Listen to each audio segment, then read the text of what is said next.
अस्सलामुअलैकुम एवरीवन। मैं आप सब लोगों को खुशामदीद कहता हूँ इस हमारी मोस्ट अवेटेड वीडियो में। इस वीडियो में हम लॉ गेट के प्रीवियस क्वेश्चन पेपर के कानून शहादत ऑर्डर के पोर्शन के क्वेश्चंस को हम हल करेंगे। चलिए बिना टाइम वेस्ट किए हम क्वेश्चंस को स्टार्ट करते हैं। अक्सर दोस्त मुझे कंप्लेन करते हैं कि सर आपकी बहुत लॉन्ग होती हैं, तो इसीलिए हम बिना टाइम वेस्ट किए जल्द से जल्द हम क्वेश्चंस को स्टार्ट करते हैं। पैटर्न तो आप समझ ही गए होंगे। I will be reading the question first, explaining you and telling you the right answers, and उसके साथ साथ मैं ये भी आपको बताता जाऊंगा कि कैसे आपको क्वेश्चन को हल करना है। सो स्टार्ट करते हैं क्वेश्चन नंबर 1 से। क्वेश्चन नंबर 1 कहता है mister A sues mister B for ₹1000 and shows entries in account of book showing mister B to be indebted to him this amount. This entries are dash without the other evidence to prove the डेब्ट। Question कहता है mister ए जो हैं वो mister B के खिलाफ case file करते हैं और कहते हैं कि भाई आपने मुझे 1000 रुपये देने हैं, और इस सिलसिले में उनको अपने अकाउंट बुक, जो उनके बिजनेस में अकाउंट बुक होता है, उनमें जो एंट्रीज डाली हुई होती हैं कि भाई आपने ये सामान मेरे बिजनेस से ले गए थे तो आपको ये मुझे सामान देना है, और वो एंट्रीज उनको दिखाते हैं। तो क्वेश्चन ये पूछ रहा है कि भाई जो एंट्रीज हैं, द एंट्रीज क्या वो रिलेवेंट है या इररिलेवेंट है। रिलेवेंट है तो किस हद तक रिलेवेंट है। चलो ऑप्शंस देखते हैं। ऑप्शन ए है दो इररिलेवेंट बट सफिशिएंट प्रूफ। ये कहता है कि इररिलेवेंट है लेकिन वो सफिशिएंट प्रूफ, इररिलेवेंट है लेकिन सफिशिएंट प्रूफ भी है। ऑप्शन बी कहता है sometimes relevant but not good. कहता है कि समटाइम्स रिलेवेंट है लेकिन ये गुड एविडेंस नहीं है, गुड नहीं है। सी कहता है वेरी स्ट्रॉन्ग प्रूफ, कि भाई ये जो प्रूफ है entries of account book very strong proof है। डी कहता है रिलेवेंट बट और नॉट सफिशिएंट।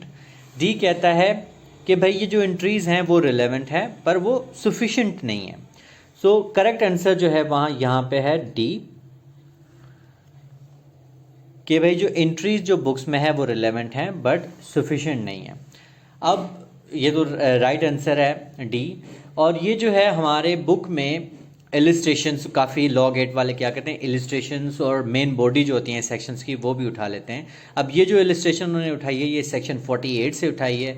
अब सेक्शन 48 को एक नज़र आप देख लीजिएगा और फिर इलिस्ट्रेशन भी उनकी ये देख लीजिएगा। क्वेश्चन नंबर 2 पे आते हैं। कहता है mister A sues mister B for trespass on his land. Mister B alleges the existence of a public right of way over the land which mister A denies.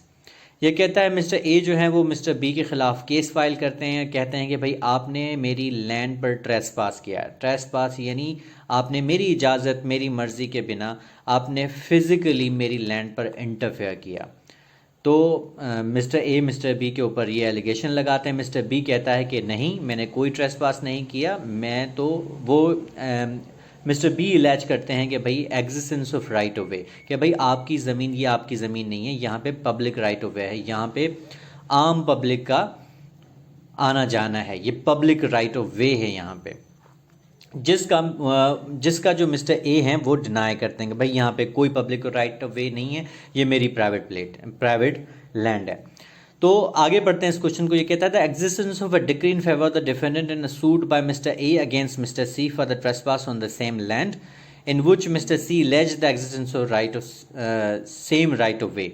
ये कहता है कि अलग से मिस्टर ए और मिस्टर सी के खिलाफ कोई केस था, दरमियान कोई केस था, जिसमें सी ने भी यही इलेज किया था एग्जिस्टेंस ऑफ राइट ऑफ वे, कि भाई आपकी ज़मीन पे पब्लिक राइट ऑफ वे है, जिसका वो फैसला जो था उस केस में सी के फेवर में आया था, इन फेवर ऑफ डिफेंडेंट। अब डिफेंडेंट जो मिस्टर ए अगेंस्ट मिस्टर सी, यानी ए जो है प्लेंटिफ है, सी डिफेंडेंट है, तो ये किसके सी के फेवर में आता है कि भाई हाँ जो आपने वो जो एलेज किया राइट ऑफ वे, वो राइट ऑफ वे एग्जिस्ट करता है। अब आगे ये कहता है अब इस क्वेश्चन में कि भाई अभी जो दरमियान है अभी करंटली मिस्टर ए और मिस्टर बी के दरमियान जो है वो ये मसला है, और ये जो ए सी के खिलाफ जो मसला था ये हो चुका, ये डिक्री भी हो चुका डिफेंडेंट सी के फेवर में। अब कहता है कि जो ए सी वाला जो केस था उसमें जो डिक्री थी सी के खिलाफ, क्या वो अब ए के काम आएगी इस प्रेजेंट केस में। तो ऑप्शन देखते हैं।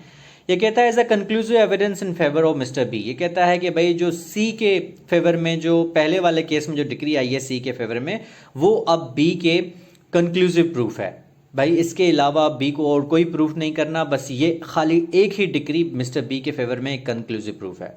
ऑप्शन बी कहता है is relevant but is not conclusive proof the right of way exist. B कहता है कि ये रिलेवेंट है लेकिन ये कंक्लूसिव प्रूफ नहीं है उस राइट ऑफ वे की मौजूदगी का। सी कहता है is relevant and is conclusive proof the right of way exist. ये कहता है रिलेवेंट भी है और कंक्लूसिव प्रूफ भी है। डी कहता है it is not relevant proof, कि ये कोई रिलेवेंट प्रूफ नहीं है। जो यहाँ पे राइट आंसर है वो है बी, कि भाई ये रिलेवेंट है बट ये कंक्लूसिव प्रूफ नहीं है।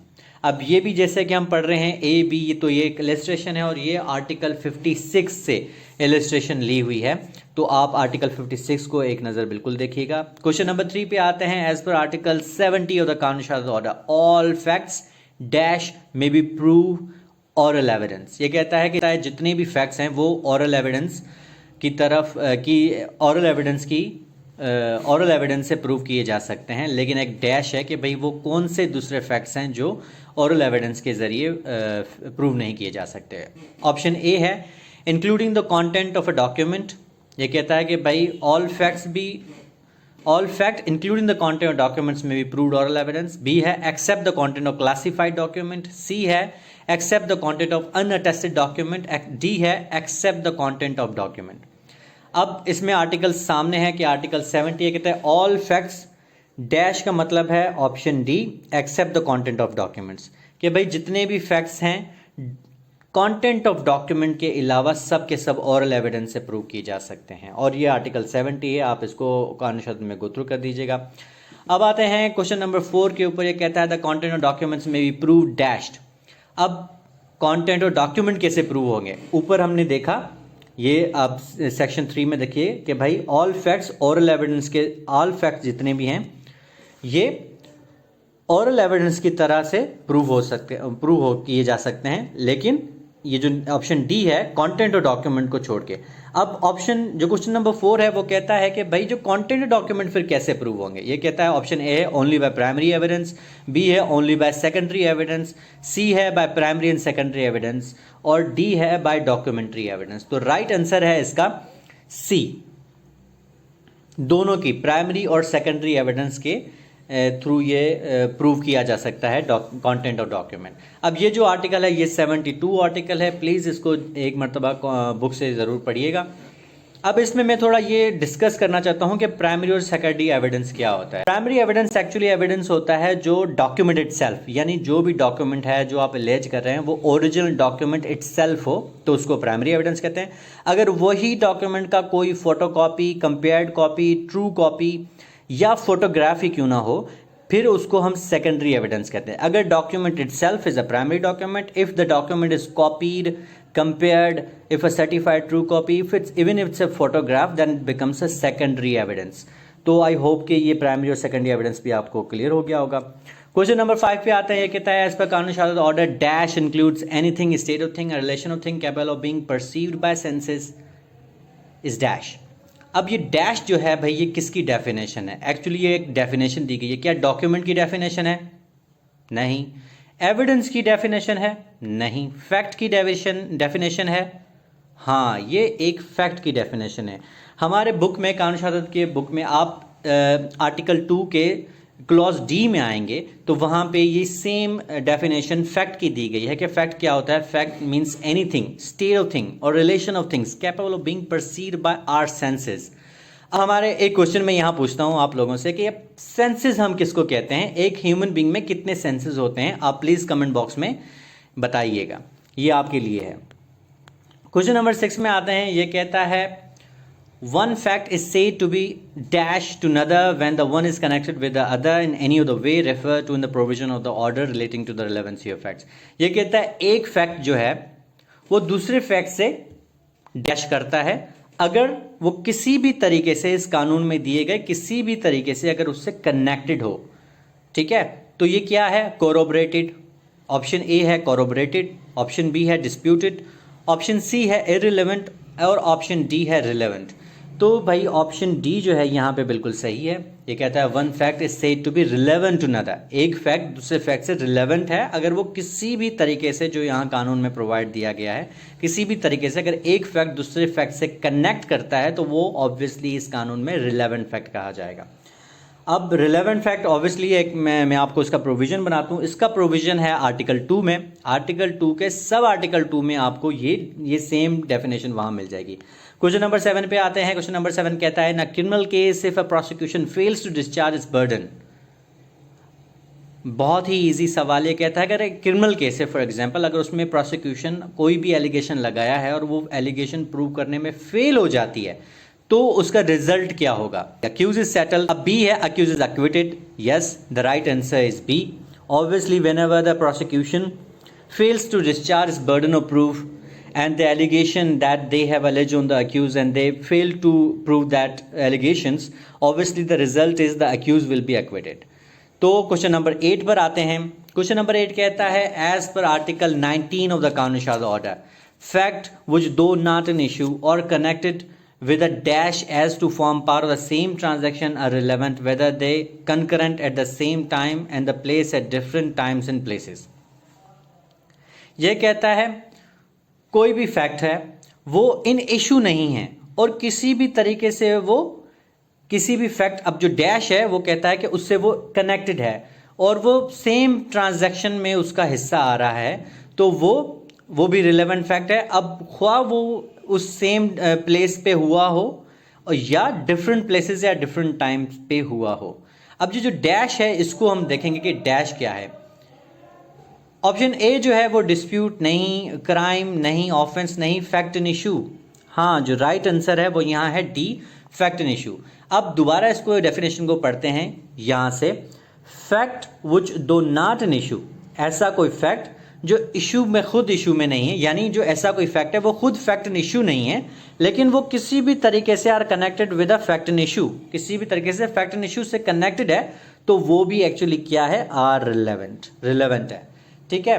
अब जो ये है क्वेश्चन नंबर, ये आर्टिकल 19 से आपको दिया गया है, यहाँ के आर्टिकल 19 से दिया गया है, आर्टिकल 19 ऑफ द कानून शहादत। क्वेश्चन नंबर 9 पे आते हैं। क्वेश्चन नंबर 9 कहता है द कानून शहादत order 1984 extends to the whole of Pakistan, applies to all judicial proceedings before any forum except. यह कहता है कानून शहादत जो ऑर्डर है वो पूरे पाकिस्तान में, उसकी एक एक्सटेंट है, वो पूरे पाकिस्तान में अप्लाई होता है, पूरे पाकिस्तान में लागू है और is also applies to all judicial proceedings before any forum except एक जगह पे वो अप्लाई नहीं होता। ऑप्शंस में देखते हैं क्या आर्बिट्रेटर के पास अप्लाई नहीं होता, कोर्ट ऑफ मार्शल के पास अप्लाई नहीं होता, ट्राइब्यूनल में अप्लाई नहीं होता या अथॉरिटी एक्साइजिंग जुडिशियल और quasi judicial proceedings.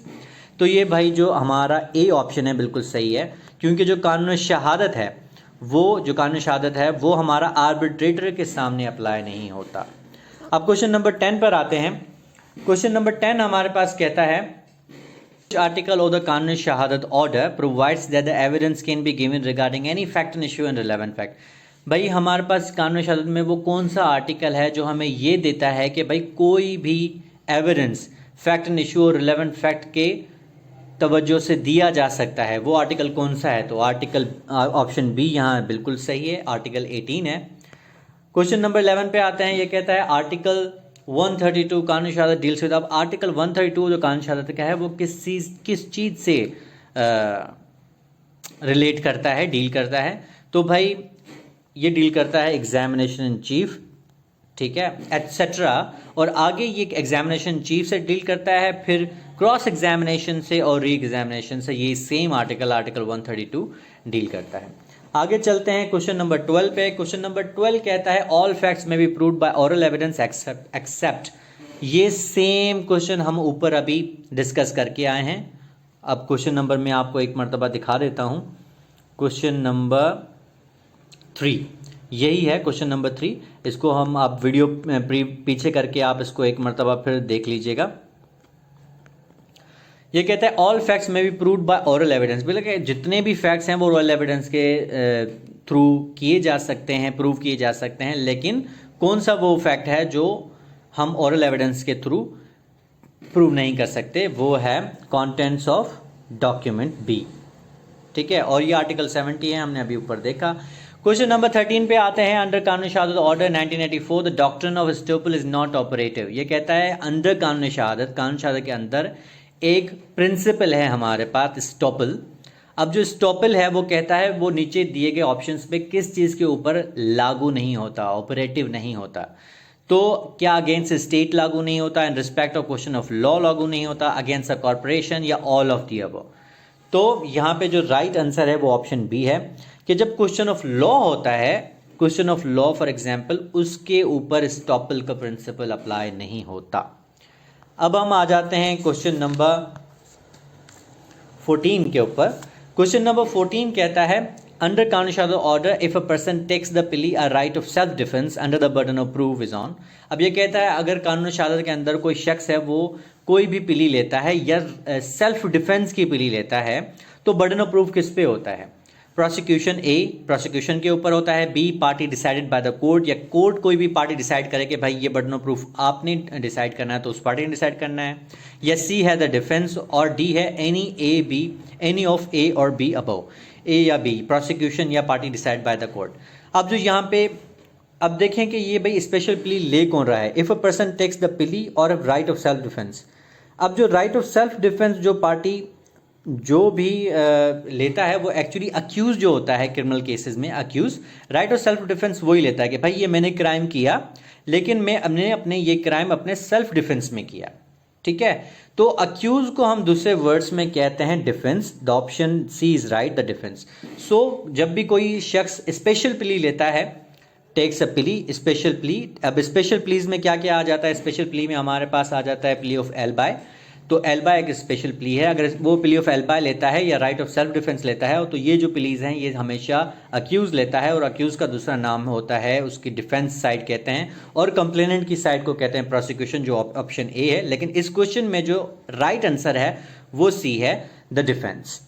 Question number 15 पे आते हैं। ये कहता है under the light of Qanun शहादत order that a man holds a certain opinion as a certain intention, acts good faith or fraudulently, or uses a particular word in a particular sense, or was at a specified time conscious of a particular sensation is a dash।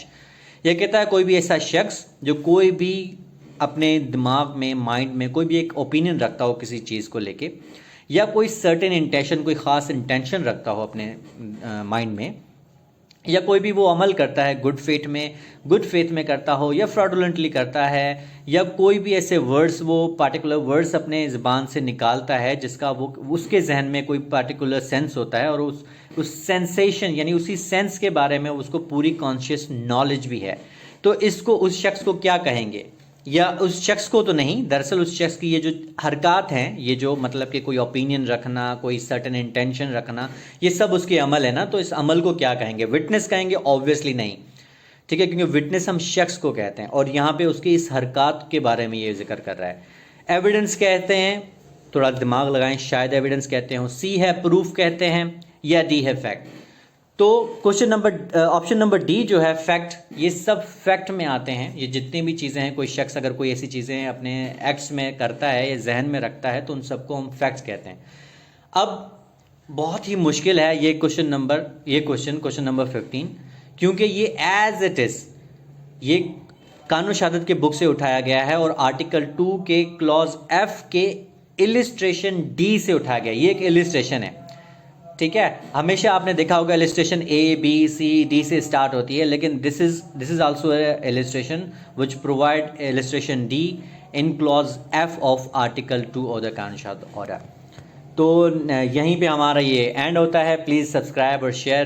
Please मेरी video अपने हर उस दोस्त को share करें जिस दोस्त ने ये वीडियो जो भी लॉ गेट की तैयारी कर रहा है, या वो एक अर्ली स्टेजेस पे अपनी एडवोकेसी को दिख रहा है, तो ये सारी चीज़ें देख के उसको इनकरेजमेंट हो सकती है, वो देख सकता है, उसकी हो सकता है। तो प्लीज़ मुझे भी सपोर्ट कीजिए, चैनल को लाइक कीजिए, सब्सक्राइब कीजिए, और प्लीज़ मोस्ट इंपॉर्टेंट वीडियोज़ को रिलेवेंट ग्रुप्स वगैरह में शेयर कीजिए। बहुत शुक्रिया, अल्लाह हाफ़िज़।